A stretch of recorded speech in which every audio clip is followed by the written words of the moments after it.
Ya, Adit alhamdulillah siap menerima apapun putusan yang bakal diputuskan oleh majelis hakim. Kita udah berusaha maksimal, udah memberikan pembuktian untuk menguatkan bahwasanya Aditya Zoni lebih layak untuk mendapatkan hak asuh anak. Kita udah tuangkan semua di pembuktian, kesimpulan, semua udah kita tuangkan.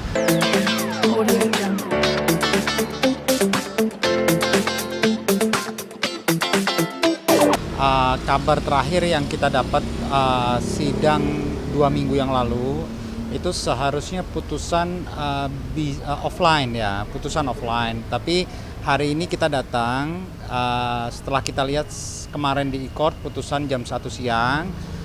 Makanya kita datang hari ini tadi jam 1 kita datang ke PA Cibinong. Tapi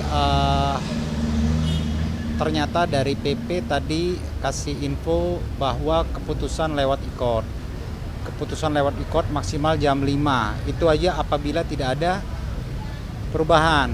Perubahan biasanya ada perubahan kemunduran putusan dipending, dimundurkan 1-2 minggu. Kita nggak tahu lah kesiapan majelis hakim. Nah, info terakhir tadi putusan di e-court jam 5, itu aja. Bang, untuk kesiapan Adit dalam menghadapi putusan ini seperti apa, Bang? Ya, Adit alhamdulillah siap menerima apapun putusan yang bakal diputuskan oleh majelis hakim. Kita udah berusaha maksimal, udah memberikan pembuktian untuk menguatkan bahwasanya Aditya Zoni lebih layak untuk mendapatkan hak asuh anak. Kita udah tuangkan semua di pembuktian, kesimpulan, semua udah kita tuangkan. Kita lihat keputusan majelis hakim, karena itu memang hak prerogatif majelis hakim untuk memutuskan siapa yang mendapatkan hak asuh anak. Tapi optimis nggak sih, Bang, untuk hak rekonvensi gugatan rekonvensi itu, Bang? Iya, jadi perjuangan kita salah satunya adalah kita melakukan rekonvensi kemarin. Dan di pembuktian sudah kita buktikan semua apa alasan kita melakukan rekonvensi. Nah, sekarang kita tinggal tunggu hasil dari putusan majelis hakim. Kita lihat nanti seperti apa putusannya. Ya, insya Allah yang terbaik lah buat anak terutama ya. Tapi kalau misalkan anaknya ternyata jatuh ke Yasmin, bagaimana mungkin Ya, kita nggak usah berandai-andai dulu. Kita lihat aja putusannya seperti apa. Setelah itu baru kita bahkan konsultasikan ke Aditya Zoni sendiri seperti apa respon dia. Jadi baik di pihak Yasmin ataupun di pihak Aditya Zoni pasti PH tetap konsultasi dengan ini ya, pemberi kuasa ya. Termasuk juga kita juga nanti kita akan konsultasi ke pihak pemberi kuasa, dalam hal ini Aditya Zoni.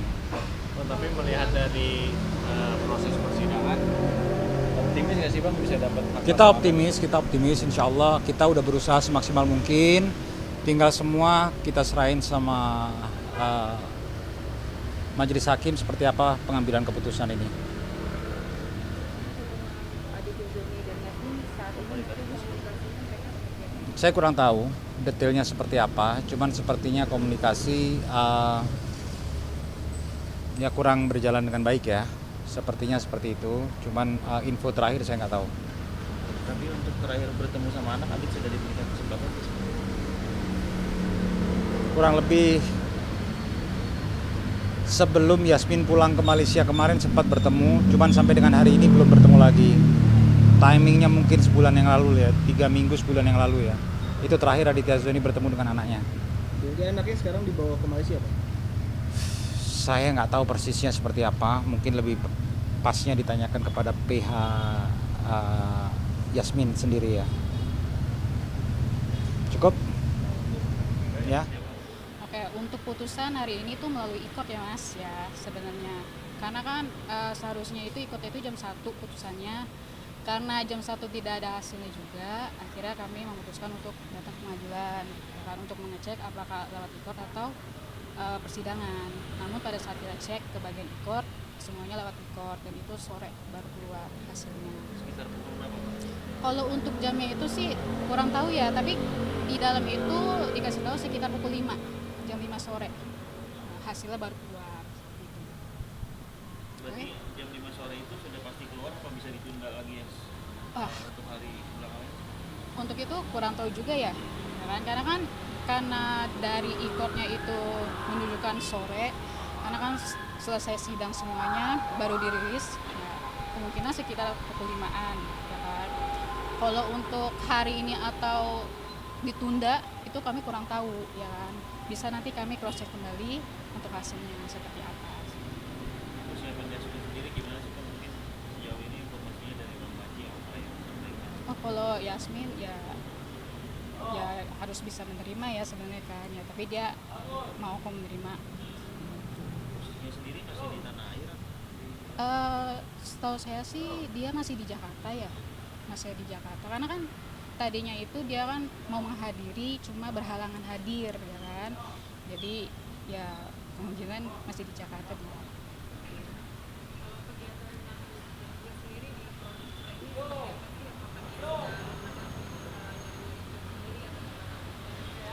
Kalau untuk proses sih dia lagi sibuk mungkin lima endorse kali ya, ya kan? Karena saya kan kurang tahu juga kan ya, kemungkinan juga kerja juga masih ada dia kerjaan juga. Tapi ada rencana pulang ke Malaysia Mas setelah putusan ini bawa anak-anaknya kalau Kalau untuk pulang itu kita belum dapat kabar ya Mas ya, karena kan keputusannya ini kan juga belum tahu nih putusannya apa ya kan. Untuk dia kembali ke Malaysia juga kita juga belum tahu ya kan.